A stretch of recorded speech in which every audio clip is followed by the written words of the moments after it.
Hello guys, what's up? Welcome back to my channel. In today's video I'm going to show you how to make a group or how to create a group in WhatsApp.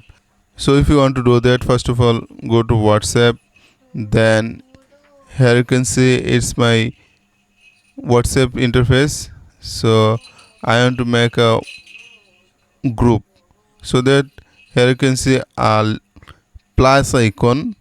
Click on this plus icon, and first one is new group. Click this option, and now you can see here is multiple of number. You can select some number to create a group. I want to select this 3 numbers, and then go to arrow button,